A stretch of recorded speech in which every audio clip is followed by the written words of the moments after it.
Hello guys, हमारे channel पर आपका स्वागत है। अगर आपको वीडियोस पसंद आ रही हैं तो प्लीज़ लाइक करें, कमेंट करें और शेयर करें। अगर आपने चैनल को अभी तक फॉलो नहीं किया है तो प्लीज़ चैनल को फॉलो करें। Thakur farm house. अरनाथ रात को फार्म हाउस में आया और सीधा अपने कमरे में चला गया। मीठी जो उसके कमरे में थी, जैसे ही अरनाथ अपने कमरे में आया उसे देखने लगी। वो कुछ बोलती उससे पहले ही हरनाथ ने अपने क्लोजेट में से अपने कपड़े लिए और कमरे से बाहर निकलकर दूसरे कमरे में चला गया। मीठी का चेहरा मायूस हो गया। वो जानती थी कि उसने हरनाथ को बहुत हर्ट किया है, लेकिन वो अपने सीने पर अपना हाथ रखकर बोली, सॉरी मिस्टर नाथ ठाकुर, आपका ये गुस्सा जायज है, लेकिन एक नाजायज रिश्ता बने उससे तो अच्छा ही है कि मैं ये गुस्सा बर्दाश्त कर लूं। राठौर मेंशन।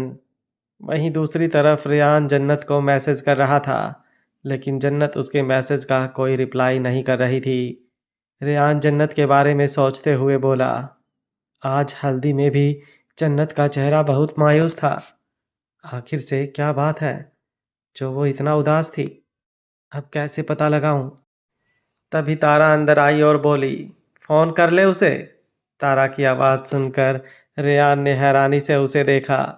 तारा मुस्कुराते हुए उसके पास आई और बोली, बहुत अच्छी तरह से मैं जानती हूँ कि वो लड़की कौन है जिसके पीछे मेरा ये निकम्मा पागल हुए बैठा है। रेयान चिढ़कर बोला, निकम्मा नहीं हूँ मोम, राठौर इंडस्ट्रीज का सीईओ हूँ। तारा हंसी और बोली, लेकिन प्यार के मामले में निकम्मा है तू। अगर तुम्हारी जगह मैं होती ना, अब तक तो अपनी पसंद को अपने घर उठा लाती, लेकिन हाँ, शादी करके। तभी वहां पर निर्भय की आवाज आई, ओह रहने दो, शादी से पहले ही राठौर मैंसन में अपना कब्जा जमा लिया था तुमने। तारा ने एटीट्यूड से देखा और बोली, अब क्या करूं? तारा शेखावत ने कभी सब्र करना सीखा ही नहीं था, और जब इंसान बेसब्र करने वाला हो तो सब्र करना बनता ही नहीं।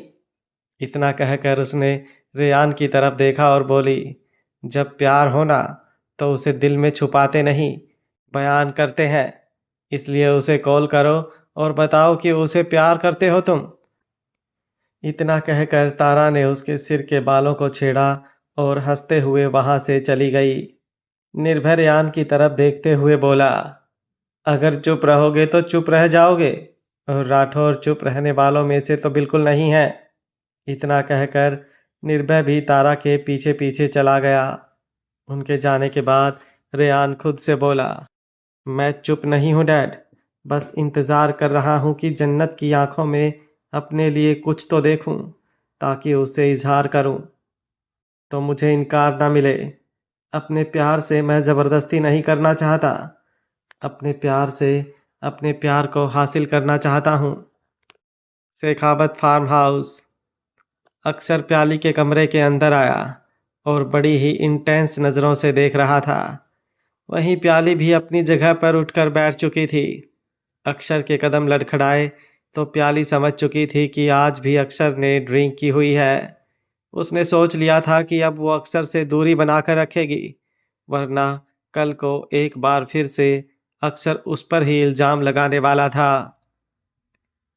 वो अपनी जगह पर उठी और अक्षर की तरफ देखते हुए बोली, प्लीज़ आप वहीं पर खड़े रहिए और बताइए कि आप यहाँ क्यों आए हैं।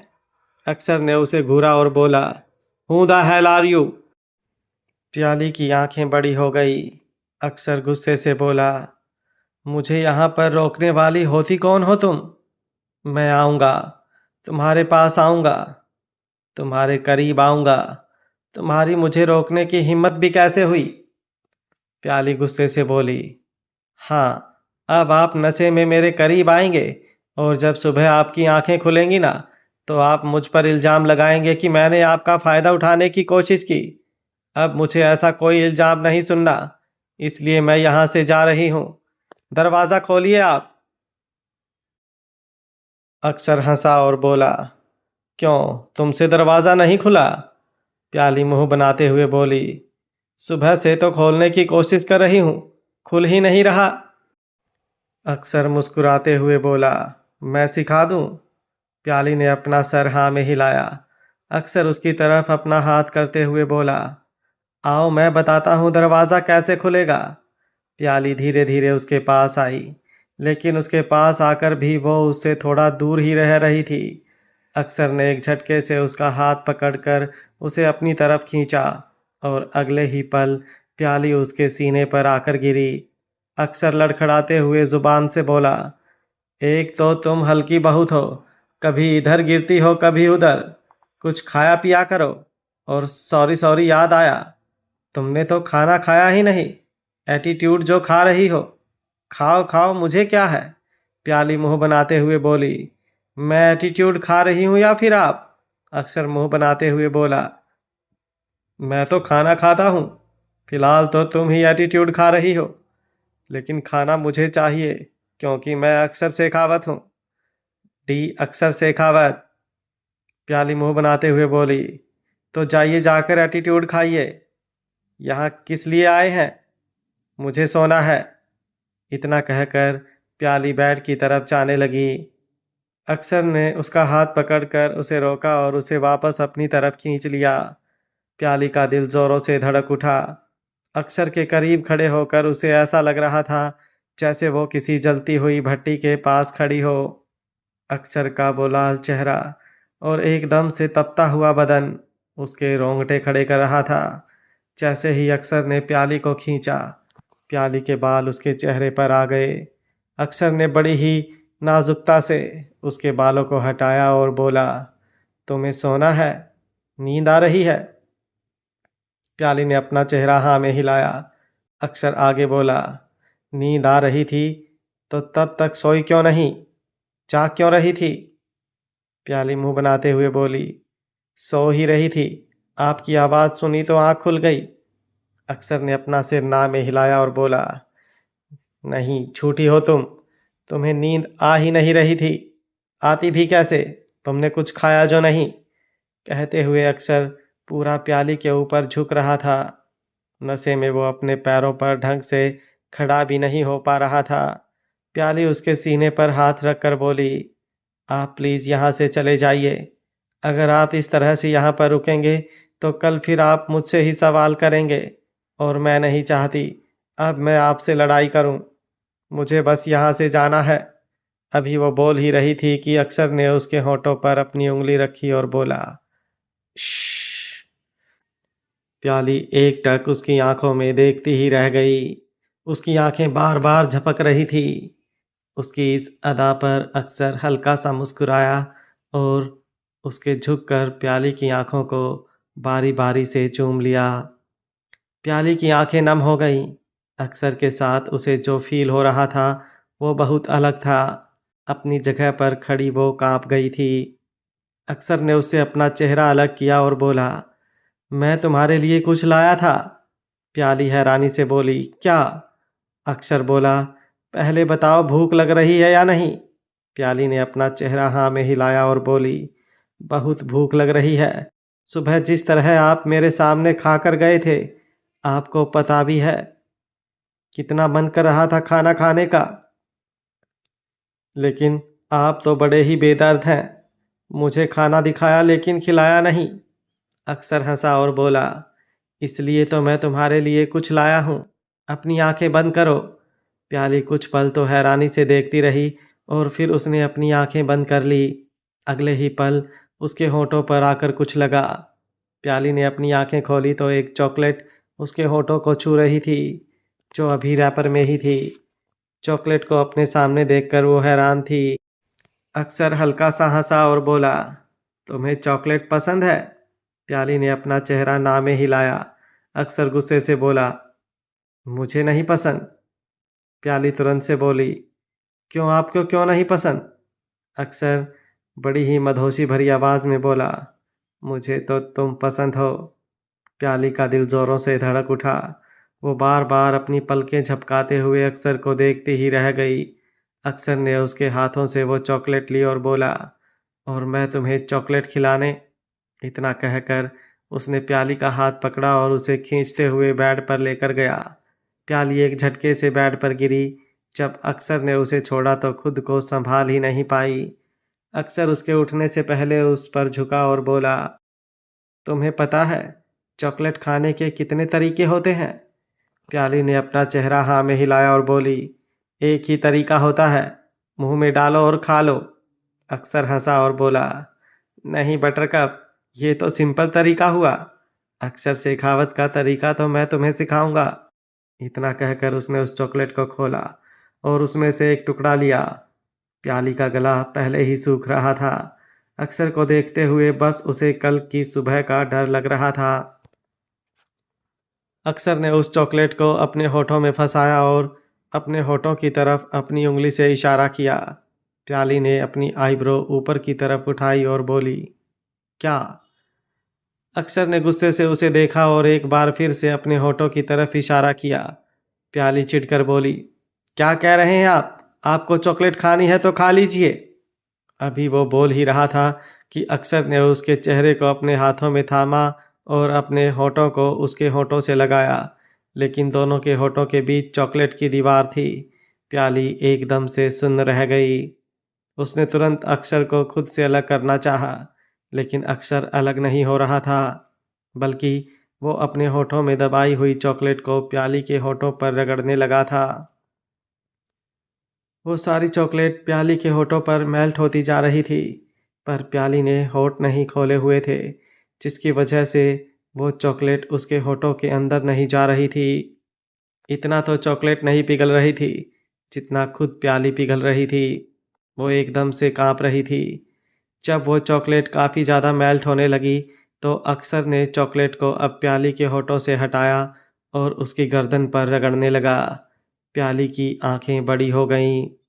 वो मुंह नहीं खोल पा रही थी, क्योंकि अगर वो मुंह खोलती तो वो सारी चॉकलेट उसके मुंह के अंदर जाती। उसे समझ नहीं आ रहा था वो क्या करे। वो बस अपने हाथों से अक्सर को खुद से दूर करने की कोशिश करती रही।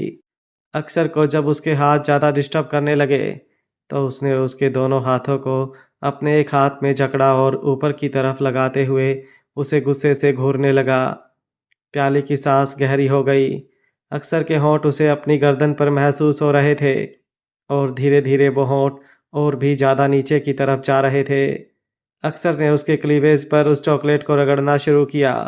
प्याली अपने हाथों को उसे छुड़ाने की कोशिश करने लगी। धीरे धीरे वो चॉकलेट पूरी तरह से मेल्ट हो गई और प्याली के होठों से लेकर उसके सीने तक वो पूरी तरह से चॉकलेट से भरी हुई थी। वाइट कलर के कपड़े भी चॉकलेट से रंग चुके थे।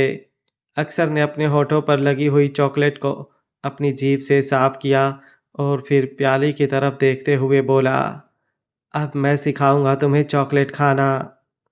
इतना कहकर उसने अपनी जीभ को प्याली की गर्दन पर रखा और जिस तरह से उसने चॉकलेट फैलाई थी, अब इस तरह से अक्सर वो चॉकलेट साफ भी कर रहा था। प्याली किसी बिन पानी की मछली की तरह तड़पने लगी। अक्षर के होठों ने उसका बुरा हाल कर दिया था। उसके पूरे रोंगटे खड़े हो चुके थे और एक झटके से उसने अपना हाथ छुड़वाकर अक्षर के सिर पर रखते हुए उसके बालों में फंसा लिया। उसकी उंगलियां खुद ब खुद अक्षर के बालों में चलने लगी थी। अक्सर उसे और भी ज़्यादा वाइडली किस करते हुए वो चॉकलेट कंज्यूम करने लगा। उस चॉकलेट को लिक करते हुए ही अक्सर उसके होठों की तरफ आया और बोला, दिस इज डैम्ड टेस्टी। इतना कहकर उसने प्याली के होठों पर अपने होठ रख दिए और उसे वाइडली किस करने लगा। प्याली के होठ खुद ब खुद खुल गए और वो भी अक्सर को रिस्पॉन्स देने लगी। उसके हाथ कभी अक्सर के बालों में घूम रहे थे तो कभी उसकी पीठ पर चल रहे थे। अक्सर ने एक बार फिर से उसके हाथों को अपने हाथों में जकड़ा और उंगलियों से उंगलियां उलझाते हुए ऊपर की तरफ लगा दिया। वो बहुत ही ज़्यादा पैशनेट होकर कभी उसके होठों को चूमता तो कभी गर्दन पर और कभी क्लीवेज पर। अचानक से ही अक्सर नीचे बेड पर लेटा और अपने होठों पर अपनी टंग घुमाते हुए बोला, अब आया तुम्हें चॉकलेट खाना। मुझे तो बहुत अच्छा लगा। कड़वी चॉकलेट भी आज मीठी लग रही थी, जस्ट लाइक यू। प्याली उसकी बात सुनते ही होश में आई। उसने ऊपर उठकर अक्षर की तरफ देखा, जिसकी आंखें बंद हो रही थी। उसे यकीन नहीं हो रहा था। अक्सर वो कैसे इस तरह से अक्सर को रिस्पॉन्स दे रही थी। वो खुद से ही बोली, तेरे पर इल्जाम गलत नहीं लगता। प्याली तो खुद ऐसी हरकतें करती है कि मिस्टर अक्षर शेखावत तुझ पर इल्जाम लगाए। तुझे तो खुद को कंट्रोल करना चाहिए था ना। नहीं, ये बहुत गलत है। मुझे नहीं आना चाहिए ऐसे उनके करीब। मुझे यहाँ से चले जाना चाहिए। इतना बोलकर वो बेड से उठने लगी।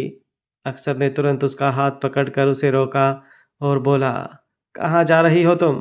प्याली गहरी गहरी सांसें लेते हुए बोली, प्लीज मुझे जाने दीजिए, मुझे यहाँ नहीं रुकना। अक्षर ने उसे अपने ऊपर गिराया और बोला, कल चली जाना, पहले चॉकलेट खाओ। प्याली तुरंत बोली, मुझे कोई चॉकलेट नहीं खानी। अक्षर ने उसे गुस्से से घूरा और बोला, मैंने 1 घंटा लगाकर तुम्हें चॉकलेट खाना सिखाया और तुम हो कि चॉकलेट ही नहीं खाओगी? ना बटरकप, ये चॉकलेट तुम्हें खानी ही पड़ेगी। इतना कहकर उसने बेड पर रखी हुई चॉकलेट को उठाया और एक टुकड़ा तोड़कर सीधा प्याली के होठों में फंसा दिया। प्याली की आंखें बड़ी हो गई। अक्सर अपनी शर्ट के बटन खोलने लगा। प्याली ने उसका हाथ रोका और चॉकलेट को अपने मुंह पर फंसाई हुई बोलने की कोशिश करने लगी। अक्सर ने उसका हाथ दूर झटकाया और बोला, अगर जाना है तो चुपचाप चॉकलेट फिनिश करो और चली जाना। लेकिन जब तक ये चॉकलेट फिनिश नहीं करती तब तक कहीं नहीं जाने दूंगा। प्याली को समझ नहीं आ रहा था कि वो क्या करे। अक्षर ने अपनी शर्ट उतार कर साइड में फेंक दी। प्याली का गला अक्षर को देखते हुए सूखने लगा।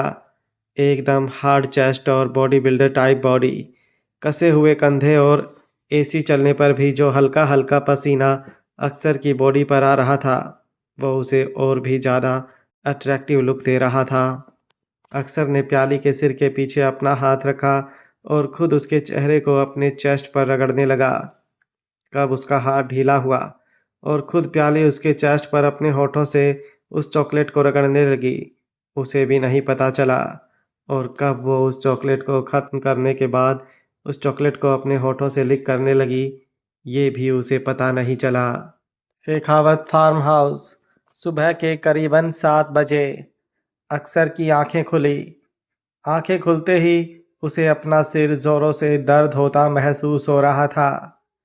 जैसे ही उसने अपनी आंखें खोलकर अपने आसपास देखा तो उसकी आंखें एकदम से बड़ी हो गई, क्योंकि प्याली का चेहरा बिल्कुल उसके चेहरे के करीब था और प्याली लगभग से उसके ऊपर ही थी। उसने तुरंत प्याली को अपने ऊपर से हटाया और अपनी जगह पर उठकर बैठा। प्याली को देखते हुए वो एकदम हैरान रह गया, क्योंकि उसके कपड़े उसके सीने से फटे हुए थे और उसकी पूरी गर्दन लाल निशानों से भरी हुई थी। उन निशानों को देखते हुए उसने अपनी मुट्ठियां गुस्से से कस ली। इतना तो साफ था कि वो निशान उसने खुद ने तो किए नहीं होंगे, मतलब ये सब उसने ही किया है। और अब तो ये भी क्लियर था कि प्याली ने उसे सेड्यूस करने की कोशिश नहीं की, क्योंकि वो प्याली के कमरे में आया था, ना कि प्याली उसके पास आई थी। वो अपने सिर पर अपना हाथ रख कर बोला, how can I do this? मैंने ये सब कैसे कर दिया? इतना कहकर वो अपनी जगह से उठा और गहरी गहरी सांसें लेने लगा। तभी प्याली की आंखें भी खुली।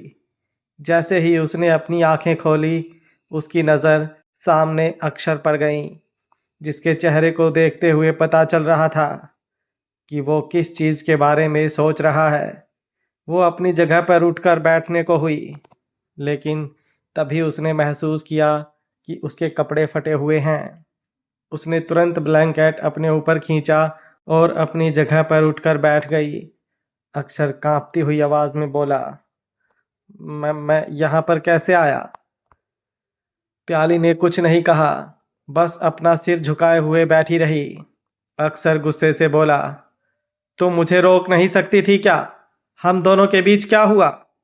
प्याली की हिम्मत नहीं हो रही थी कुछ बोलने की, लेकिन वो अक्षर की गलतफहमी दूर करना चाहती थी, इसलिए धीमे से बोली, कल हमारे बीच वो सब नहीं हुआ जो आप सोच रहे हैं।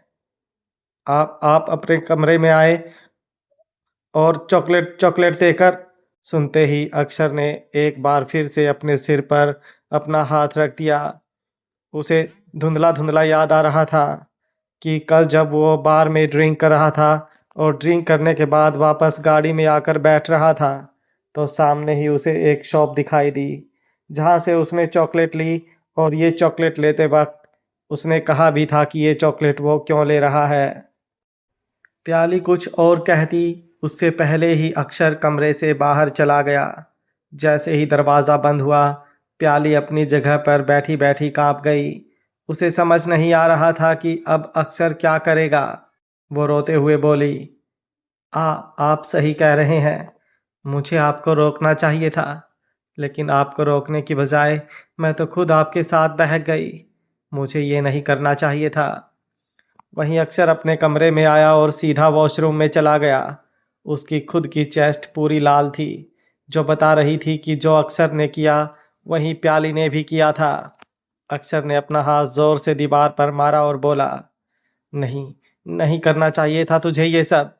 तू किसी लड़की के करीब भी कैसे जा सकता है? कोई भी लड़की तुझे अपनी तरफ अट्रैक्ट नहीं कर सकती, और वो लड़की तो बिल्कुल भी नहीं। आई डोंट नो वो कौन है कौन नहीं। मुझे मुझे बस उससे दूर रहना है। बोलते हुए वो काफी लंबी और गहरी सांस ले रहा था। वहीं दूसरी तरफ शेखावत मेंशन आरजू और तक्षक अपने रूम में थे और दोनों के बीच बहुत बहस चल रही थी। आरजू का चेहरा गुस्से से कांप रहा था, वहीं तक्षक उसे प्यार से मनाने की कोशिश कर रहा था। आरजू की आंखों में नमी आ गई और वो रोते हुए बोली, ये सब आपकी वजह से है मिस्टर ड्रीम। अगर उस वक्त आपने अक्षर पर यकीन किया होता तो आज अक्षर मुझसे दूर नहीं होता। वो भी इस घर की खुशियों में शामिल होता। मेरे एक बेटे की शादी है और मेरा दूसरा बेटा घर पर नहीं है। मैं कैसे इन खुशियों को सेलिब्रेट करूं? तक्षक ने उसे कमर से पकड़कर अपने करीब खींचा और बोला, आई नो स्नोफ्लेक, मैंने उस वक्त अक्षर पर ट्रस्ट नहीं किया, लेकिन उस वक्त हालात ऐसे थे और अब चाहकर भी कुछ ठीक नहीं हो सकता, क्योंकि अक्षर हमसे बहुत दूर हो गया है। ना ही वो झुकना चाहता है, और सॉरी, पर मैं भी उसके सामने झुक नहीं सकता। आरजू ने उसे खुद से दूर किया और बोली, बहुत अच्छे मिस्टर ड्रीम, आप दोनों की लड़ाई में हर्ट मुझे हो रहा है। ठीक है, अगर आप उसके सामने नहीं झुक सकते, आपकी वजह से वो यहाँ नहीं आ सकता, तो मैं उसके पास चली जाऊंगी, क्योंकि मुझे मेरे अक्षर के पास जाना है। इतना कहते हुए वो अपने आंसू साफ कर रही थी। उसका फैसला सुनकर तक्षक ने अपने माथे पर अपना हाथ रख लिया और एक गहरी सांस ली। आरजू अपने आंसू साफ करते हुए रूम से बाहर चली गई। वहीं दूसरी तरफ ठाकुर मेंशन, आज मेहंदी और संगीत का फंक्शन शेखावत मेंशन में होने वाला था, इसलिए मन्नत सब तैयारी करवा रही थी। तभी उसने अपने फ़ोन से अरनाथ को फ़ोन किया। अरनाथ इस वक्त अपने रूम में था और रेडी हो रहा था। मीठी उसके सामने ही थी, लेकिन ना वो मीठी की तरफ देख रहा था और ना ही कुछ रिएक्ट कर रहा था। तभी उसका फ़ोन बजा और मन्नत को फ़ोन देखते हुए उसने कॉल रिसीव किया। सामने से मन्नत बोली, कहाँ हो तुम अरनाथ? कल रात तुम घर पर भी नहीं थे? अरनाथ हल्का सा मुस्कुराया और बोला, डोंट वरी, मैं अभी आ रहा हूँ, बस थोड़ी ही देर में। दूर से भी पता चल रहा था कि अरनाथ किसी लड़की से बात कर रहा है। लड़की की आवाज़ सुनते हुए मीठी के कान खड़े हो चुके थे। मन्नत बोली, तुमने ना सच में मुझे परेशान कर रखा है अरनाथ। पिछले कई दिनों से तुम घर पर नहीं रह रहे हो। ऐसा होता है क्या? और अब तो अमानत की शादी है ना, फिर भी यही हाल है? अरनाथ हंसा और बोला, मैंने कहा ना आपसे, अब मैं आपके साथ ही रहूंगा। वैसे भी जिसके साथ रहने के लिए सोच रहा था वो मेरी सोच के लायक ही नहीं है। कहते हुए अरनाथ ने एक नज़र मीठी को देखा। मीठी ने तुरंत से अपना चेहरा उससे घुमा लिया। अरनाथ ने फ़ोन डिस्कनेक्ट किया और वापस टेबल पर रखा। मीठी तुरंत अपनी जगह से उठकर अरनाथ के पास आई और बोली, किससे बात कर रहे थे तुम? अरनाथ ने हैरानी से उसे देखकर बोला, तुमसे मतलब? मीठी गुस्से से बोली, हाँ, मुझे मतलब है। मुझे जानना है कि तुम किससे बात कर रहे थे। अरनाथ एक्सप्रेशनलेस होकर थोड़े सर्द लहजे में बोला, अपनी औकात में रहो। मैं किससे बात कर रहा हूँ और किससे नहीं, ये तुम्हें जानने की ना ही कोई ज़रूरत है और ना ही तुम्हारा हक। बीवी नहीं हो तुम मेरी, so stay away from me. इतना कहकर अरनाथ ने मीठी के कंधे पर अपना हाथ रखा और उसे हल्का सा धक्का दिया। उसने अपना फोन वापस उठाकर पॉकेट में डाल लिया और वहां से जाने लगा। मीठी गुस्से से कांपते हुए बोली, तो मेरा शक सही था। तुम पहले से ही शादीशुदा हो ना? बीवी है तुम्हारी, और फिर भी तुमने मुझसे शादी का ढोंग किया, सिर्फ ये दिखाने के लिए कि हाँ तुम्हारे दिल में मेरे लिए इज्जत है। मतलब तो तुम्हारा वही था ना, बस मेरे करीब आना और मेरे जिस्म का इस्तेमाल करना। तुम्हें पता है, तुमसे अच्छे तो कोठे पर आने वाले ग्राहक होते हैं, कम से कम झूठ बोलकर तो फायदा नहीं उठाने की कोशिश करते। अरनाथ की गुस्से से मुट्ठियां कस गई, पर उसने खुद को कंट्रोल किया और मीठी की तरफ पलट कर बोला, तुम्हें जैसे सोचना है सोचो। एक बात तो कंफर्म हो चुकी है कि मैं तुम्हारी सोच नहीं बदल सकता, और अब मुझे तुम्हारी सोच बदलनी भी नहीं है। इतना कहकर अरनाथ वहां से चला गया और मीठी कांपते हुए अपनी जगह पर खड़ी रह गई। वो घुटनों के बल नीचे जमीन पर गिरी और बोली, इसलिए मैं तुम्हारे करीब नहीं आना चाहती थी कि जानती हूँ प्यार तो मेरी किस्मत में नहीं है। प्यार के नाम पर पहले भी सिर्फ मतलब के लिए इस्तेमाल किया गया, और अब भी मीठी को सिर्फ इस्तेमाल करने वाली चीज नहीं बनाया। वैश्या बनकर अपना जिस्म तार तार करने के लिए तैयार हूं मैं, लेकिन अपने दिल से किसी को नहीं खेलने दूंगी, तुम्हें तो बिल्कुल भी नहीं। कहते हुए मीठी की आंखों में नमी तैर रही थी।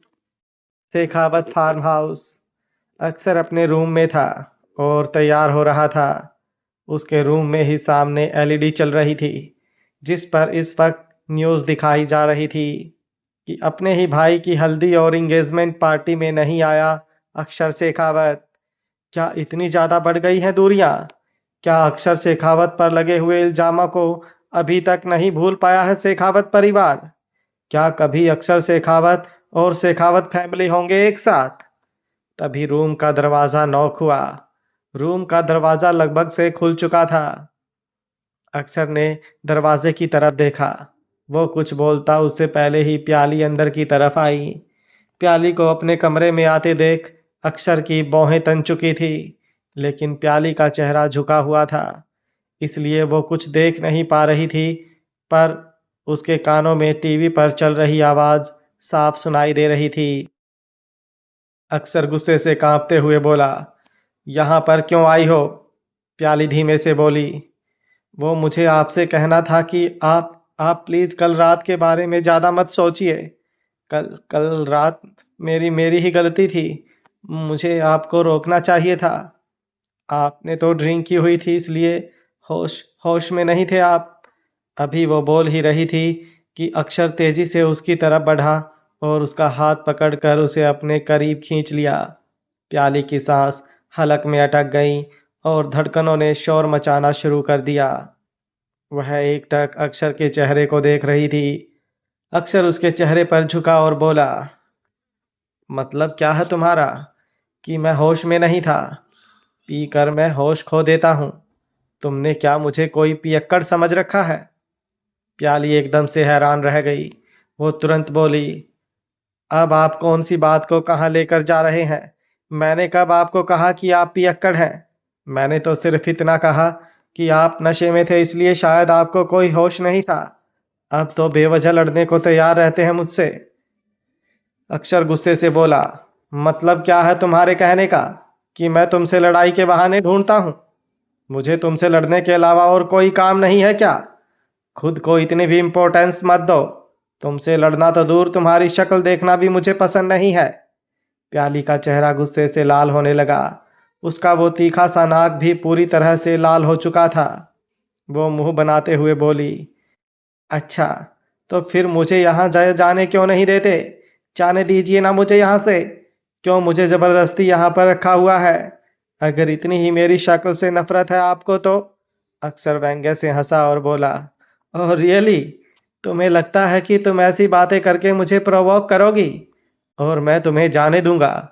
नो बटरकप, तुम यहाँ से कहीं नहीं जाओगी जब तक तुम मुझे बात नहीं बता देती कि तुम यहाँ किस मकसद से आई हो।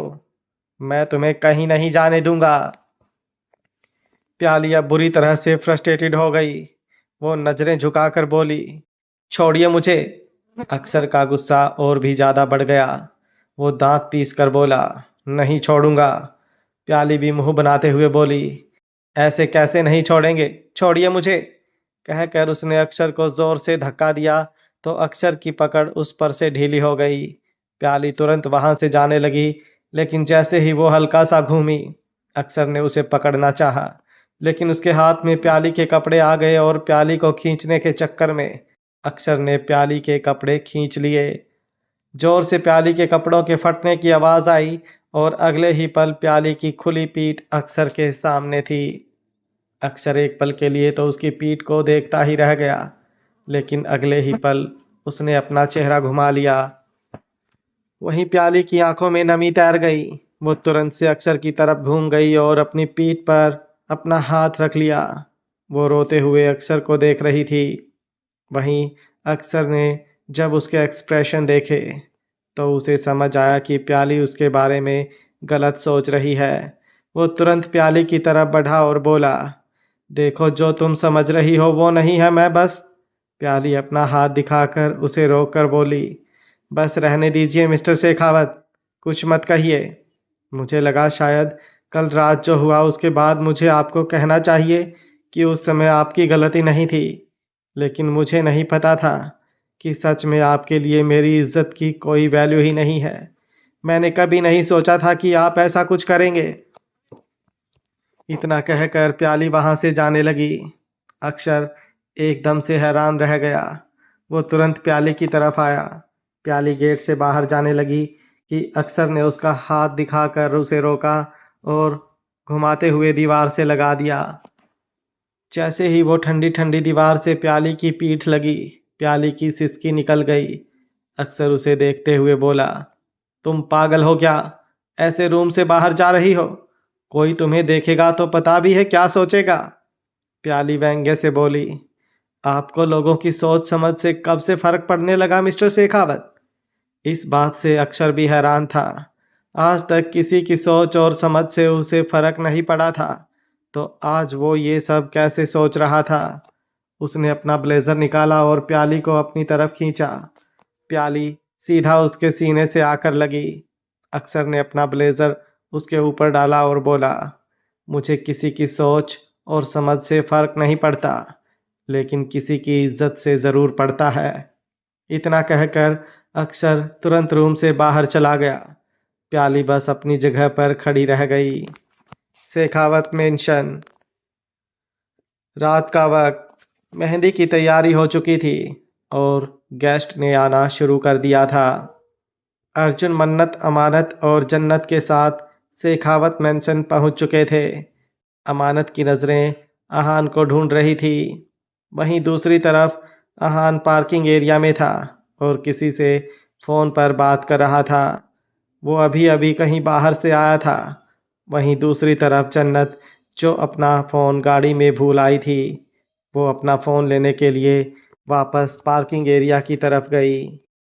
वहीं अहान पार्किंग एरिया में खड़ा किसी से बात कर रहा था।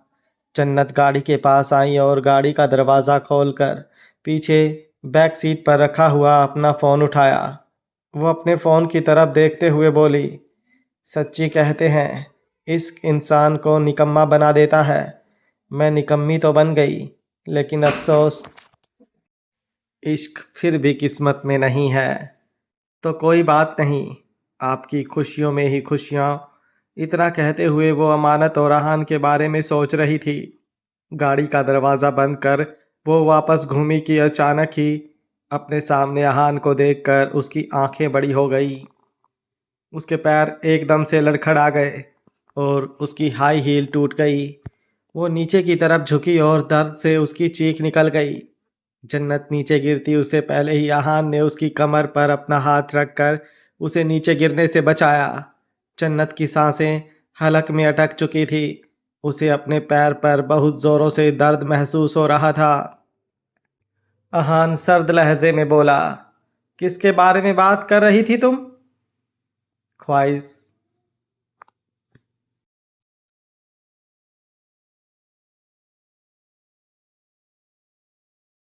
अहान सर्द लहजे में बोला, किसके बारे में बात कर रही थी तुम? जन्नत की आंखें एकदम से बड़ी हो गई। एक तरफ दर्द से उसकी जान निकली जा रही थी और दूसरी तरफ अहान की बातों ने उसे एक शौक दे दिया था। वो तुरंत हड़बड़ा कर बोली, किसी किसी के बारे में भी नहीं। अहान गुस्से से बोला, देखो मुझे पागल बनाने की कोशिश मत करो। मैं बहुत अच्छी तरह से जानता हूँ कुछ तो चल रहा है तुम्हारी लाइफ में, पर तुम्हें पता है तुम्हारी वजह से अमानत बहुत ज़्यादा डिस्टर्ब है और मैं बिल्कुल बर्दाश्त नहीं कर सकता कि मेरी अमानत किसी की वजह से परेशान हो।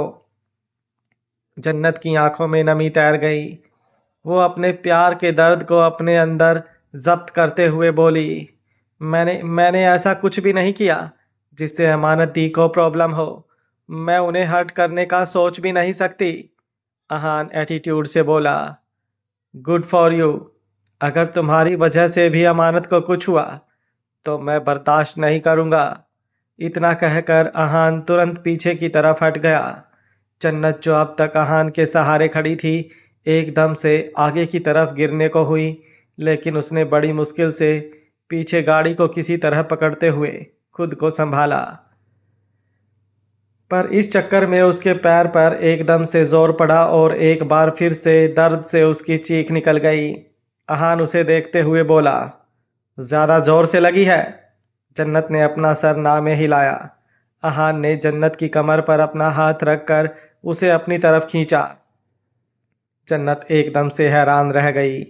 अहान ने पीछे गाड़ी का दरवाज़ा खोला और जन्नत को गाड़ी में बिठाया, लेकिन उसके पैर बाहर की तरफ थे। अहान नीचे झुका और जन्नत के पैर की तरफ देखने लगा। जन्नत उठने की कोशिश करते हुए बोली, मैंने कहा ना मुझे चोट नहीं लगी है, मैं ठीक हूँ।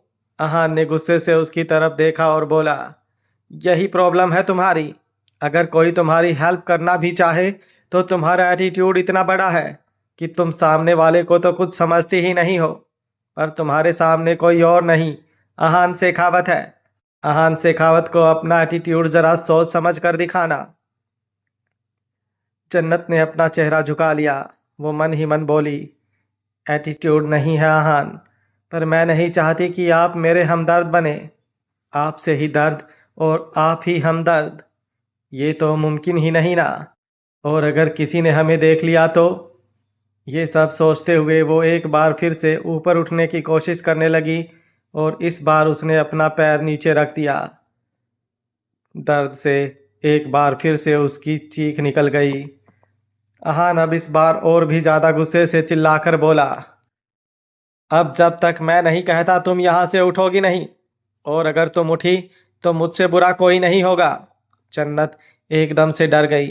वो चुपचाप अपनी जगह पर बैठी रही, लेकिन जब अहान उसके पैर से सैंडल निकालने लगा तो उसने अपना पैर पीछे की तरफ खींचने की कोशिश की। अहान ने गुस्से से उसे घूर कर देखा।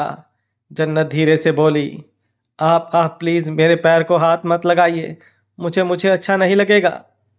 अहान का मन तो उसे बहुत कुछ सुनाने को किया, लेकिन वो फिलहाल चुप रहा और उसके सैंडल को निकाल कर उसके पैर को देखने लगा। जन्नत का पैर हल्का नीला दिखाई दे रहा था। अहान ने उसके पैर को अच्छे से अपने हाथ में लिया और उसे हल्का हल्का सहलाने लगा। जन्नत उसकी तरफ देखती रह गई। जैसे ही अहान ने थोड़ा जोर लगाया, जन्नत नीचे की तरफ झुकी और उसके हाथ अहान के कंधों पर आ गए। अहान ने तुरंत चेहरा ऊपर की तरफ उठाकर जन्नत की तरफ देखा तो दोनों के चेहरे ही अब एक दूसरे के आमने सामने थे। जन्नत का दिल जोरों से धड़क उठा। उसके नाखून अहान के कंधों पर धंसने लगे। एक पल के लिए अहान की नज़रें भी जन्नत के चेहरे पर टिक गई। वो अहान की तरफ देखते हुए बोली, मुझे मुझे दर्द हो रहा है। अहान भी उसे देखते हुए बोला, डोंट वरी, अभी ठीक हो जाएगा। बोलते हुए उसका हाथ जन्नत के पैर पर चल रहा था और जन्नत उसके छूने से हद से ज़्यादा सिहर रही थी। इतना उसे दर्द नहीं तड़पा रहा था जितना ये बात तड़पा रही थी कि जिस आहान के सपने वो आज तक देखती आई है, वो आहान अब कभी उसका नहीं हो सकता। जन्नत ने तुरंत अपना चेहरा घुमा लिया। आहान उसे देखते हुए बोला, बहुत ज़्यादा दर्द हो रहा है क्या? जन्नत ने अपना चेहरा ना में हिलाया और बोली, नहीं, मैं मैनेज कर लूँगी। हमें अंदर चलना चाहिए।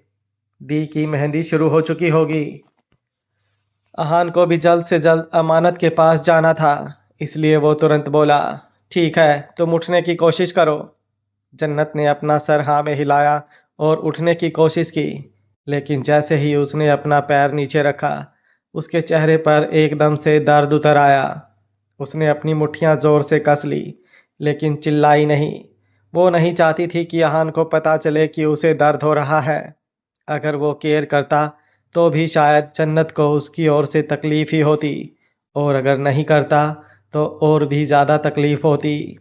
लेकिन जन्नत के एक्सप्रेशंस देखकर आहान उसे रोकते हुए बोला, एक मिनट रुको। आहान की बात सुनकर जन्नत ने खुद को थोड़ा सा ढीला छोड़ा। अगले ही पल आहान नीचे झुका और जन्नत को अपनी गोद में उठा लिया।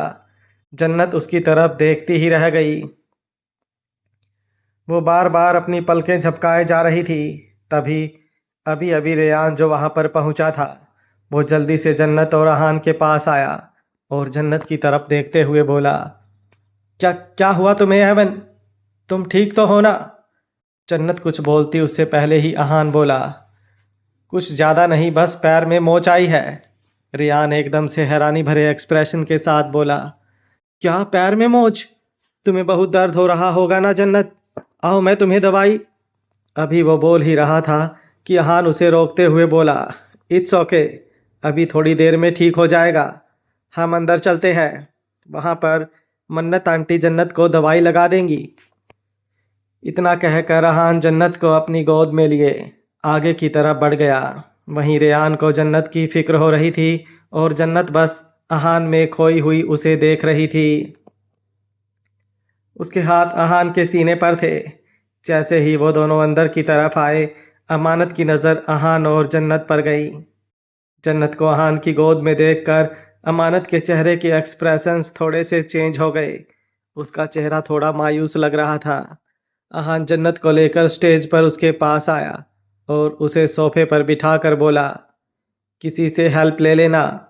अमानत हैरानी से बोली, हेल्प? क्या क्या क्या हुआ जन्नत तुम्हें? जन्नत कुछ बोलती उससे पहले ही आहान एक बार फिर से बोला, हाई हील्स की वजह से मोच आ गई है। मुझे समझ में नहीं आता, जब तुम लड़कियों से हाई हील्स पहनी नहीं जाती तो पहनती ही क्यों हो? अमानत ने घूर कर आहान की तरफ देखा और फिर जन्नत की तरफ देखते हुए बोली, ज़्यादा लगी क्या? जन्नत ने अपना चेहरा ना में हिलाया और बोली, नहीं, बस ठीक हूँ। आप बताइए, आपकी मेहंदी क्यों नहीं शुरू हुई? आपने अभी तक मेहंदी क्यों नहीं लगवाई? अमानत ने आहान की तरफ देखा और हंसकर बोली, क्योंकि आहान पता नहीं कहाँ गायब था। मैं कब से इंतज़ार कर रही थी आहान तुम्हारा।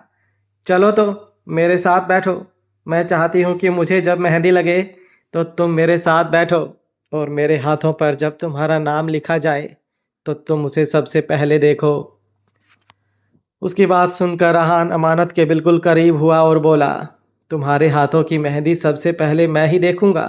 आखिर वो मेहंदी मेरे नाम की जो है, मेरी ट्रेजर के हाथों पर मेरे नाम की मेहंदी। जन्नत उन दोनों की तरफ देख रही थी। उन दोनों की तरफ देखते हुए उसके चेहरे पर हल्की सी मायूसी थी और आंखों में नमी। वहीं रेयान सामने खड़ा जन्नत के एक्सप्रेशन देख रहा था। जन्नत जिस तरह से आहान को देख रही थी, वो सब देखते हुए उसे बहुत अजीब लग रहा था। अपने दिल में एक तकलीफ सी होती हुई महसूस हो रही थी। जिस तरह से वो जन्नत की नज़रों में अपने लिए फीलिंग्स देखना चाहता था, वही फीलिंग्स उसे जन्नत की नज़रों में दिखाई तो दे रही थी, लेकिन अपने लिए नहीं, आहान के लिए। जन्नत ने अपना चेहरा झुकाकर जब अपने आंसू साफ किए तो रेयान की आंखें बड़ी हो गई। उसने अपने हाथों की मुट्ठियां कस ली और अपने इमोशंस को कंट्रोल करने लगा। अरनाथ भी मेहंदी के फंक्शन में पहुंच चुका था और अर्जुन और तक्षक के साथ था।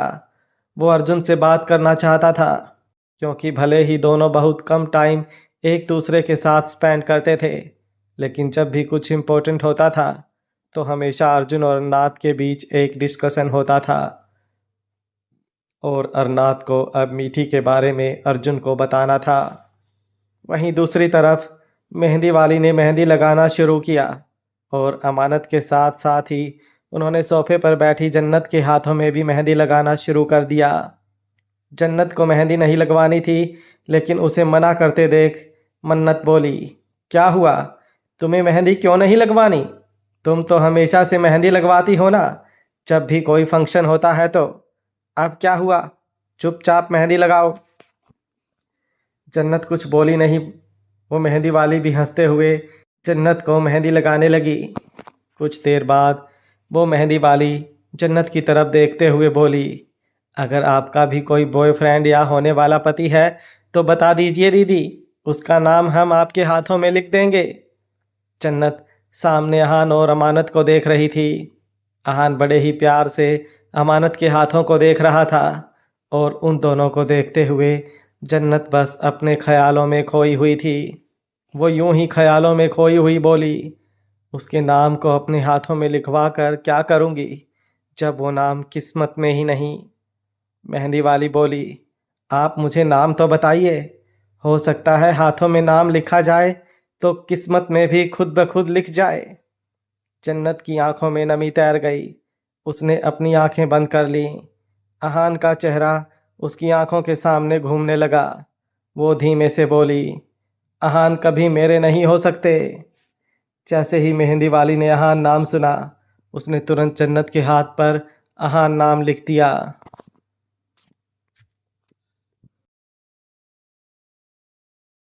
मेहंदी पूरी होने पर वो जन्नत की तरफ देखते हुए बोली, आपकी मेहंदी पूरी हो गई दी।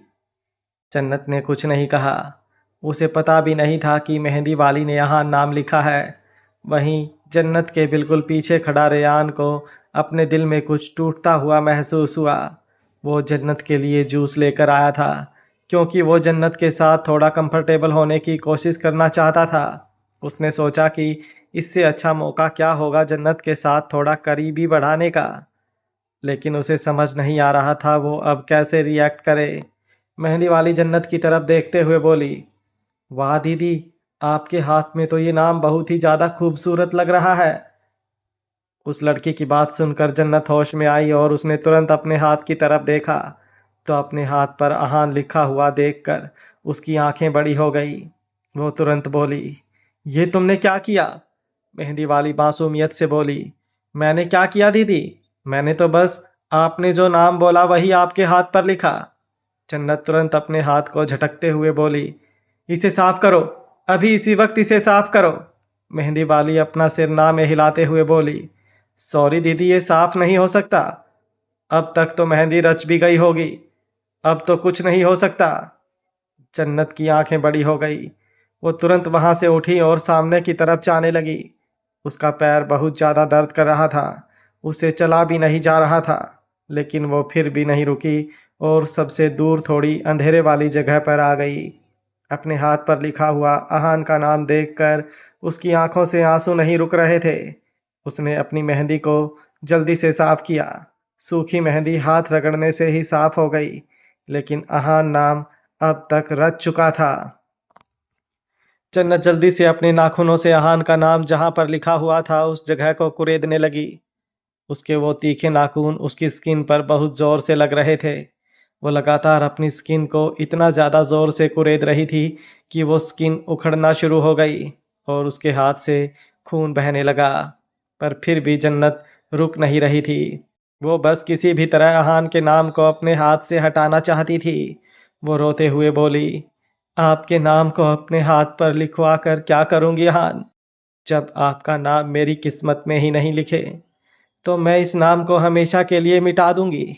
आप सिर्फ अमानत दी के हैं।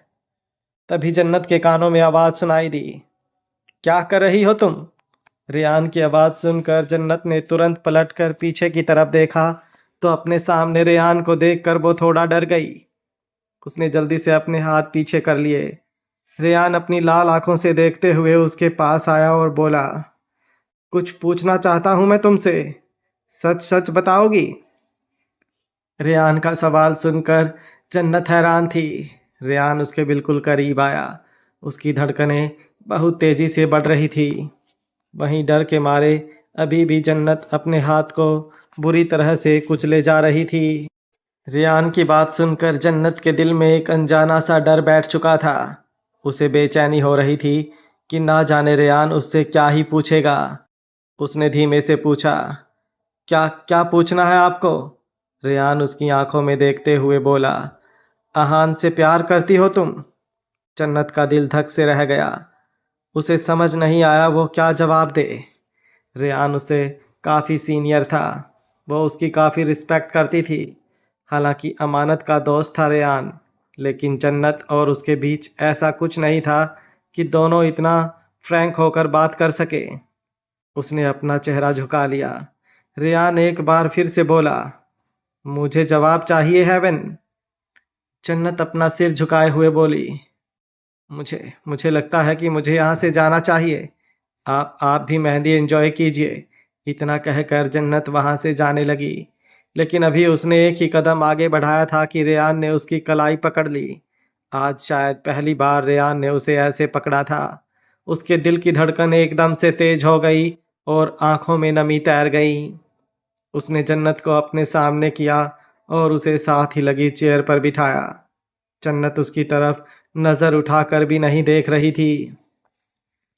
रेयान उसके सामने बैठा और उसने जन्नत का हाथ अपने हाथ में थाम लिया। जन्नत को बहुत अजीब सा लग रहा था। रेयान उसे देखते हुए बोला, मेरी तरफ देखो। लेकिन जन्नत ने उसकी तरफ नज़र नहीं उठाई। रेयान एक बार फिर से बोला, मैंने कहा ना हेवन, मेरी तरफ देखो। इस बार भी जन्नत ने नज़र नहीं उठाई। रेयान अब गहरी सांस लेकर बोला, अच्छा अभी फिलहाल के लिए भूल जाओ कि मैं तुम्हारा सीनियर हूँ। ये भी भूल जाओ कि मैं अमानत का दोस्त हूँ या फिर आहान का कज़न ब्रदर। अभी तुम मुझे अपना दोस्त समझो या फिर चाहो तो यूं ही एक अनजान शख्स भी समझ सकती हो, जिसे बस तुम्हें एक सवाल का जवाब देना है। प्लीज़ अब तो मेरी तरफ देखो। जन्नत ने हल्की सी पलकें ऊपर की तरफ उठाई और रेयान की तरफ देखा। उसकी आंखें डबडबा रही थी। रेयान उसकी आंखों में आंसू नहीं देख पा रहा था। उसे अपने दिल में तकलीफ सी महसूस हो रही थी। उसने बड़े ही प्यार से पूछा, इतना प्यार करती हो आहान से? जन्नत रोते हुए बड़ी ही मासूमियत से बोली, बहुत, खुद से भी ज़्यादा। इतना कि शायद उनके बिना रह भी ना पाऊं। उसका जवाब सुनकर अब रेयान के लिए कुछ जानना बाकी ही नहीं रह गया था। उसकी आंखों में नमी सी तैर गई।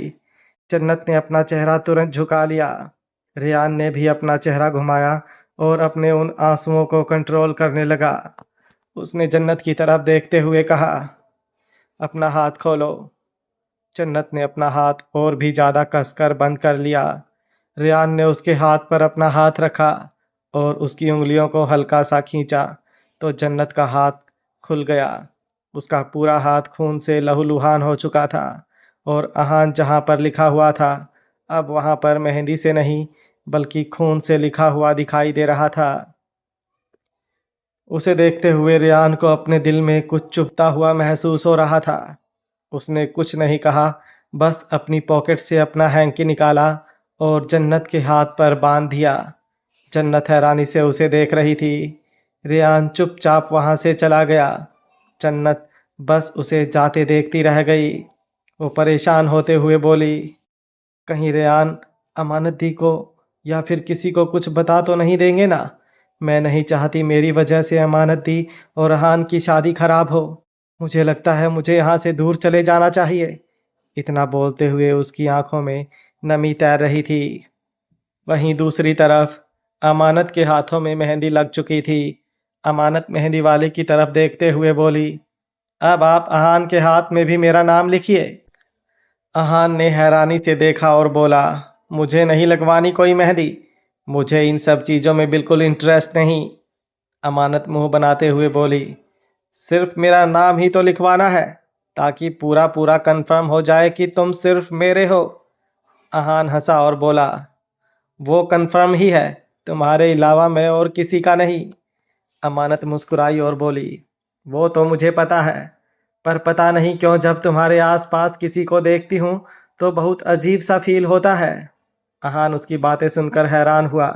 उसे समझ नहीं आ रहा था कि अब अमानत ने उसके करीब किसे देखा। तभी उसकी आंखें बड़ी हो गई। वो तुरंत बोला, ओ रियली? मैंने सिर्फ जन्नत को अपनी गोद में उठाया था, और वो भी इसलिए क्योंकि उसके पैर में मोच आई थी। अमानत ने ऐसे मुंह बनाया जैसे उसकी कोई चोरी पकड़ी गई हो। वो जल्दी से बोली, नहीं, मैं जन्नत को लेकर नहीं बोल रही हूँ। वो तो मेरी बहन है, पर मैं क्या करूँ, मुझे जेलस फील होता है। अहान हंसा और उसके करीब होकर बोला, ओह, तो मेरी ट्रेजर मेरे लिए बहुत पॉजेसिव है। अमानत मुस्कुराई और बोली, यही समझ लो। अहान ने अपना हाथ आगे बढ़ाया और मेहंदी वाली ने उसके हाथ पर अमानत का नाम लिख दिया। कुछ देर बाद मेहंदी और संगीत का फंक्शन खत्म हुआ और अमानत अर्जुन और मन्नत के साथ वापस ठाकुर मैंशन आ गई। जन्नत भी सबके साथ ही थी और ज़्यादा से ज़्यादा खुद को नॉर्मल रखने की कोशिश कर रही थी। अरनाथ वापस फार्म हाउस में चला गया था। कल शादी थी और कल सुबह जल्दी ही वो ठाकुर मैंशन वापस आने वाला था। सबके जाने के बाद अहान अपने कमरे में आया और अपने हाथ में लिखा हुआ अमानत का नाम देखने लगा। अब तक मेहंदी सूख चुकी थी। उसने जाकर वॉशरूम में अपना हाथ धोया तो एकदम से हैरान रह गया, क्योंकि मेहंदी का रंग ही नहीं आया था। वो हैरान होकर बोला, ये कैसे पॉसिबल हो सकता है? अमानत के हाथों की मेहंदी तो ऐसी लग रही थी जैसे खूब रच रही है, तो मेरे हाथ में लिखा अमानत का नाम ऐसे फीका सा क्यों है? गौर से देखने पर भी अमानत का नाम ढंग से दिखाई नहीं दे रहा था। वो कुछ सोचते हुए बोला, अगर अमानत देखेगी तो उसे कितना बुरा लगेगा। बट डोंट वरी ट्रेजर, तुम्हारा नाम मैं सिर्फ अपने हाथ पर नहीं, अपने सीने पर लिखवाऊंगा, बिल्कुल अपने दिल पर। कहकर वो हंसा और फिर बेड पर आ गया। बेड पर आते ही उसने अमानत को कॉल किया, लेकिन अमानत इतना ज़्यादा थकी हुई थी कि घर जाते ही सो गई। Shekhawat farm house. अक्सर घर वापस आया और आते ही उसकी नज़रें प्याली के कमरे की तरफ गई। आज वो पूरे होशो हवास में था, इसलिए बस सीधा अपने कमरे में आया और अपने कपड़े वगैरह चेंज करने लगा। तभी दरवाज़ा नॉक हुआ। उसने दरवाजे की तरफ देखा तो सामने प्याली खड़ी थी। प्याली को देखकर वो गुस्से से बोला, क्या है, क्या चाहिए? उससे पहले से ही गुस्से में देखकर प्याली को पहले तो खुद पर अफसोस हुआ कि वो यहाँ पर आई ही क्यों, लेकिन अब जब आ गई थी तो अपने दिल की बात उसे कहनी ही थी। वो धीमे से बोली, वो मैं पूछने आई थी कि आप लेट हो गए तो क्या मैं आपके लिए डाइनिंग टेबल पर डिनर लगा दूं? अक्सर इस वक्त शर्टलेस था और सिर्फ पैंट में था। उसने एक हाथ दरवाजे पर रखा और दूसरा हाथ दीवार पर रखकर हल्का सा प्याली पर झुका और व्यंग्य से बोला, तुम्हें मेरी फिक्र हो रही है? प्याली को समझ नहीं आया वो क्या जवाब दे। अगर हाँ बोलती तो भी फंसती और ना बोलती तो भी फंसती। वो हड़बड़ाते हुए बोली, ऐसा नहीं है, वो मैंने खाना नहीं खाया था तो सोचा हम दोनों। उसकी बात पूरी होती उससे पहले ही अक्सर उसकी बात बीच में ही काट कर हंसने लगा और फिर हंसते हंसते रुक कर बोला, तो तुमने सोचा कि हम दोनों साथ में बैठकर खाना खाएं? ओह बटरकप, तुम और तुम्हारी सोच। तुमसे ढंग से बात क्या कर ली? तुम तो खुद को मेरी बीवी समझने लगी। उसके मुंह से बीवी शब्द सुनकर ही प्याली की आंखें बड़ी हो गईं। अक्सर हल्का सा उसके करीब हुआ और बोला, अक्सर शेखावत की लाइफ में ड्रामा बहुत होता है, लेकिन अक्सर शेखावत को ड्रामा पसंद नहीं, इसलिए फालतू का ड्रामा मत करो। अगर तुम्हें खाना है तो खाओ और जाकर खा लो। फालतू में आकर ये बकवास करने की ज़रूरत नहीं है। इतना कहकर अक्सर ने प्याली के मुंह पर दरवाज़ा बंद कर दिया। प्याली मुंह बनाते हुए बोली, ये इंसान मुझे समझ में क्यों नहीं आता? जब ढंग से बात करो तो एटीट्यूड दिखाता है, और जब एटीट्यूड दिखाओ तो खुद पीछे आता है। अभी वो बोल ही रही थी कि अक्सर ने दरवाज़ा खोला और बोला, तुम्हारे पीछे तो मैं कभी नहीं आऊँगा। Now just get lost. इतना कहकर उसने एक बार फिर से दरवाज़ा बंद कर दिया।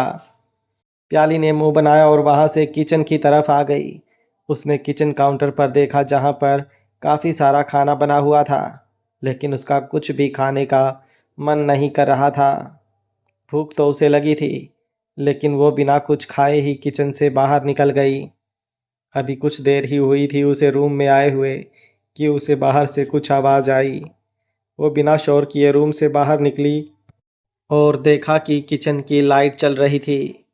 इतनी रात को कोई सर्वेंट तो वहां से आने से रहा, क्योंकि सर्वेंट क्वार्टर फार्म हाउस के पीछे की तरफ बना हुआ था और वहां से सर्वेंट अब सुबह ही आने वाले थे। वो दबे पांव किचन तक आई तो देखा कि अक्षर अपने लिए खाना गर्म कर रहा था। उसने माइक्रोवेव में रखा हुआ बाउल निकाला और अचानक से ही बाउल उसके हाथ में उल्टा हो गया और वो सारी सब्जी अक्षर के हाथ पर गिर गई। प्याली जल्दी से उसके पास आई और उसका हाथ पकड़कर देखने लगी। वो जल्दी से अक्षर को पानी के टैप की तरफ खींचते हुए लेकर गई और उसका हाथ अच्छे से धोया। अक्षर गुस्से से प्याली की तरफ देख रहा था। प्याली फिक्र जताते हुए बोली, आपका आपका हाथ तो पूरा जल गया। कहते हुए वो उसके हाथ पर अपने होठों को गोल कर होले होले से हवा छोड़ रही थी। अक्षर का गुस्सा और भी ज्यादा बढ़ गया। वो गुस्से से बोला, हाथ छोड़ो मेरा। प्याली उसे गुस्से में देखकर हैरान रह गई, लेकिन वो उसका हाथ नहीं छोड़ रही थी। वो अभी भी उसके हाथ पर ऐसे ही अपने होठों को गोल कर हवा छोड़ रही थी। वो कुछ पल रुक कर बोली, बहुत जलन हो रही होगी ना, आइए मैं आपको दबा लगा दूं। अभी वो बोल ही रही थी कि अक्षर ने उससे अपना हाथ एक झटके में छुड़ाया और बोला, रहने दो, मुझे तुम्हारी ये हमदर्दी नहीं चाहिए। बहुत अच्छी तरह से जानता हूं तुम जैसी लड़कियों को। हमदर्दी दिखाने के लिए करीब आती हो और फिर कैसे मौका ढूंढकर पीठ पर वार करती हो। मेरे सामने मासूम बनने का ड्रामा मत करो और मुझे तुम्हारी फिक्र नहीं चाहिए। इतना कहकर अक्षर वहां से जाने लगा। प्याली उसे जाते देखकर बोली, आप आखिर हैं क्या? क्या समझते हैं आप खुद को? प्याली की बात सुनकर अक्षर के कदम रुक गए। प्याली उसके सामने आई और बोली, मिस्टर अक्षर शेखावत, मैं पिछले कई दिनों से यहाँ पर आ रही हूँ। यहाँ के रूल्स बहुत अच्छी तरह से समझ चुकी हूँ, लेकिन अब तक आपको नहीं समझ पाई हूँ। जब आपका मन करता है तो मेरे करीब आते हैं और कुछ भी करते हैं, लेकिन अगर मैं आपका हाथ भी पकड़ लूं तो आपको लगता है कि मैं ड्रामा कर रही हूं। फिर तो आप भी जो करते हैं वो ड्रामा ही होगा। तो बताइए ना, वो ड्रामा आप क्यों करते हैं? अक्सर गुस्से से कांपते हुए बोला, मेरे सामने जुबान मत चलाओ। प्याली भी नाराजगी से बोली, मुझे आपके सामने जुबान चलाने का शौक भी नहीं है। मैं तो चुपचाप यहाँ से जाने को तैयार हूँ। आप ही मुझे यहाँ से जाने नहीं देना चाहते। तो बता दीजिए इसके पीछे भी क्या रीजन है? कहीं कल जो हुआ था वही रीजन तो नहीं? कल तो कुछ चीजें अधूरी रह गईं। कहीं ऐसा तो नहीं आपका मकसद अधूरी चीजों को पूरा करना हो? प्याले की बात सुनकर अक्षर की आंखें बड़ी हो गई। अगले ही पल अक्षर उसकी तरफ बढ़ा और उसके बालों को कसकर मुट्ठी में जकड़ लिया। उसका चेहरा प्याली के चेहरे पर झुका हुआ था और दोनों के ही चेहरे गुस्से से कांप रहे थे। अक्षर गुस्से से दांत पीसते हुए बोला, तुम तो क्या, अगर दुनिया की कोई भी लड़की खुद को मेरे सामने परोस भी देना तो भी ये अक्षर शेखावत उसे मुंह नहीं लगाएगा। गुरूर मत करना खुद पर, क्योंकि तुम्हारी औकात नहीं है अक्षर शेखावत के जिस्म को छूने की। Now just get lost. इतना बोलकर अक्षर ने एक झटके से प्याली को छोड़ दिया। सुबह का वक्त शेखावत मेंशन। सुबह से ही पूरे शेखावत मेंशन में चहल पहल मची हुई थी। आज अहान और अमानत की शादी थी और शादी ठाकुर मेंशन में होने वाली थी, इसलिए बस सबको जल्दी से ठाकुर मेंशन के लिए निकलना था। अहान अपने रूम में तैयार हो रहा था। तभी तारा ने रूम का दरवाज़ा नॉक किया। अहान की कोई बहन नहीं थी, इसलिए बहन से रिलेटेड जो भी रस्म या रिवाज होता था वो सारे तारा ही पूरे करती थी। तारा के पीछे पीछे अति और आरजू भी अहान के कमरे में आए और फिर उन तीनों ने मिलकर अहान के सिर पर सेहरा बांधा। गोल्डन और पीच कलर की शेरवानी में अहान बहुत ज़्यादा खूबसूरत लग रहा था। तारा ने उसकी नज़र उतारी और अति ने उसे कुछ पैसे दिए। ठाकुर मेंशन। अमानत अपने कमरे में तैयार हो रही थी और वहीं दूसरी तरफ जन्नत अपने कमरे में थी। उसकी आंखों से आंसू नहीं रुक रहे थे। अभी तक उसने फिर भी किसी तरह खुद को संभाल रखा था, लेकिन अब वो खुद को संभाल ही नहीं पा रही थी। वो रोते हुए बोली, मैं कैसे देखूंगी अहान को अमानत दी का होते हुए? मुझसे नहीं देखा जाएगा। मैं क्या करूं? मैं चली जाऊंगी यहाँ से। मुझे मुझे यहाँ नहीं रुकना। मुझे जल्दी ही यहाँ से जाना होगा। इतना कहकर वो ठाकुर मैंसन से जाने के बारे में सोच ही रही थी कि तभी दरवाज़ा खुला और मन्नत अंदर आई। मन्नत को देखते ही जन्नत ने तुरंत से अपने आंसू साफ किए। मन्नत उसके पास आई और उसके सामने लहंगा रखते हुए बोली, जल्दी से तैयार हो जाओ। अमानत तैयार हो भी चुकी है, लेकिन तुम अभी ऐसे ही बैठी हो। मैं कब से तुम्हारा इंतजार कर रही थी कि तुम अपने कपड़े लेने मेरे पास आओगी, लेकिन तुम आई नहीं। तुम ठीक तो हो ना जन्नत? जन्नत ने अपना चेहरा हाँ में हिलाया और बोली, हाँ मम्मा, मैं ठीक हूँ।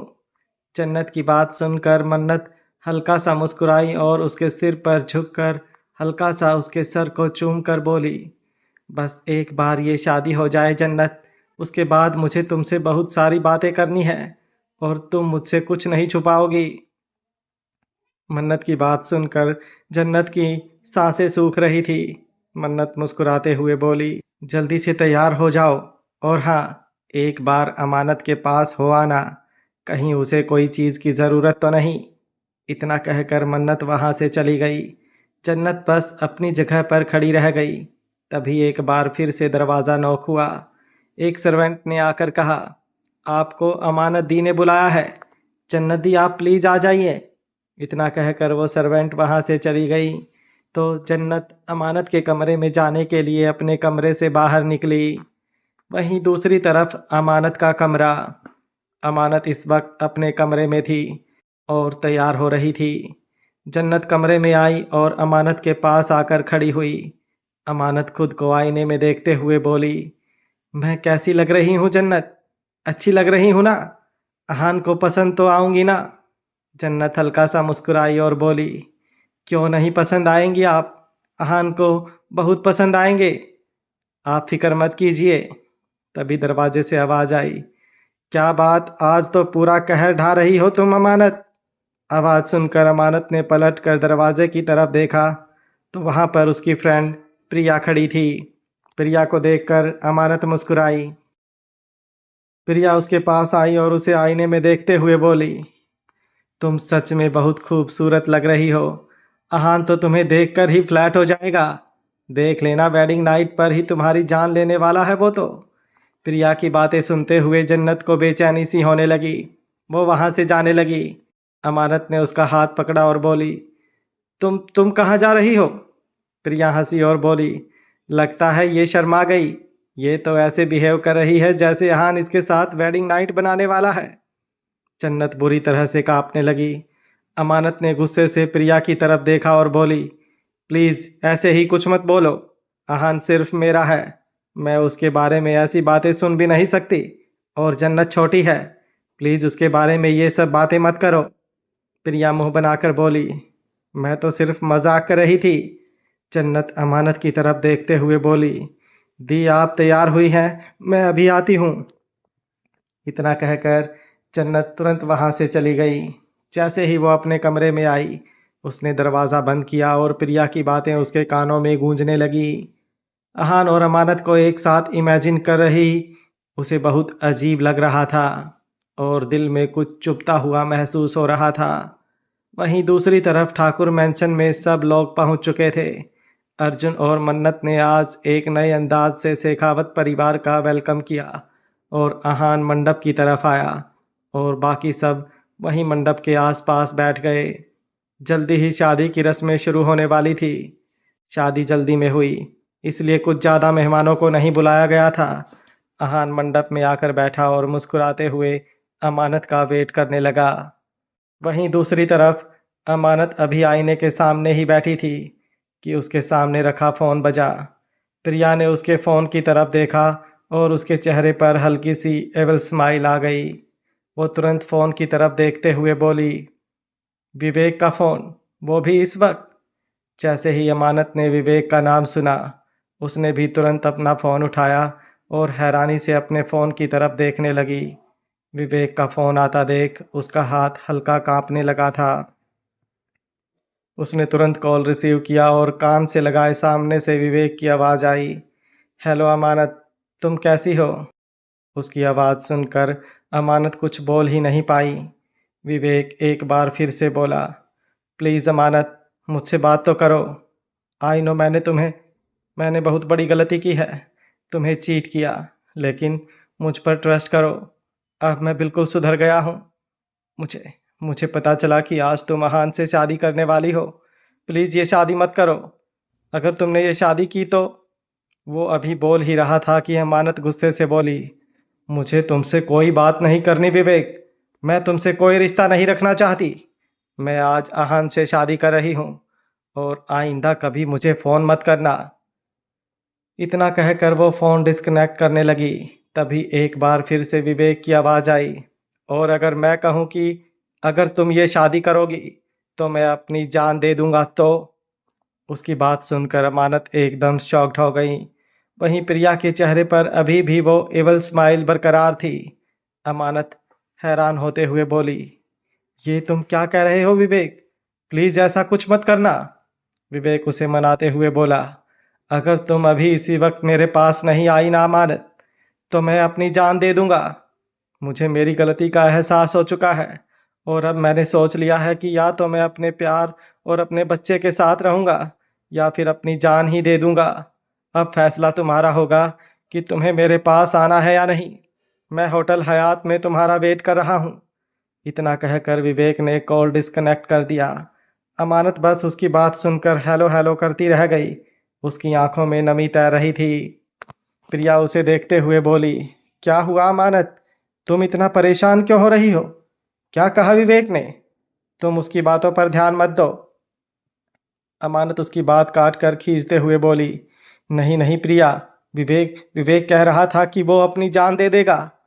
उसने कहा कि वो मेरे और हमारे बच्चे के साथ रहना चाहता है, और अगर ऐसा नहीं हुआ तो वो अपनी ज़िंदगी ख़त्म कर लेगा। प्रिया परेशान होते हुए बोली, तो तुम क्या करोगी? अमानत बेचैन होते हुए बोली, उसने मुझे होटल हयात बुलाया है, मुझे जाना होगा। मैं बस जल्दी से उसे मिलकर वापस आ जाऊंगी। तुम प्लीज़ तब तक संभाल लेना। प्रिया अंदर ही अंदर खुश हो रही थी, लेकिन उसके चेहरे के एक्सप्रेशन ऐसे थे जैसे उसे अमानत की ना जाने कितनी ही फिक्र हो रही हो। अमानत ने जल्दी से अपने कपड़े चेंज किए और तुरंत वहां से चली गई। उसके जाने के बाद प्रिया हंसी और बोली, वाह प्रिया, आखिर तुमने कर ही दिया जो तुम करना चाहती थी। इतना भी मुश्किल नहीं था तुम्हें अपने रास्ते से हटाना अमानत। अब वो आहान मेरा होगा और तुम्हें ना विवेक मिलेगा और ना ही आहान। इतना कहकर वो एक बार फिर से हंसी। तभी दरवाज़ा खुला और जन्नत अंदर आई। जन्नत तैयार हो चुकी थी। इससे पहले कि प्रिया कुछ कर पाती, जन्नत अपनी नज़र इधर उधर घुमाकर अमानत को ढूंढने लगी, लेकिन उसे अमानत कहीं नज़र नहीं आ रही थी। वो प्रिया से बोली, अमानत दी कहाँ है? मुझे मॉम ने कहा है उन्हें जल्द से जल्द नीचे लेकर आने को। प्रिया अपनी जगह पर खड़ी खड़ी कांपने लगी। उसे समझ नहीं आ रहा था वो जन्नत को क्या जवाब दे। जन्नत ने थोड़ा जोर से आवाज लगाई, अमानत दी, अमानत दी आप कहाँ हैं? मॉम ने आपको नीचे बुलाया है, शादी के लिए मुहूर्त हो चुका है। पर अमानत ने सामने से कोई जवाब नहीं दिया। जन्नत ने खुद वॉशरूम का दरवाज़ा खोला और जब अंदर भी उसे अमानत कहीं दिखाई नहीं दी, तो वो वापस प्रिया के सामने आकर खड़ी हुई और परेशान होते हुए बोली, मेरी अमानत दी कहाँ है? प्रिया को समझ आ चुका था कि अब कुछ नहीं कर सकती। उसका सारा प्लान फ्लॉप हो चुका है। वो परेशान होने का ड्रामा करते हुए बोली, अमानत भाग गई। जन्नत की आंखें हैरानी से बड़ी हो गई। वो जोर से बोली, क्या?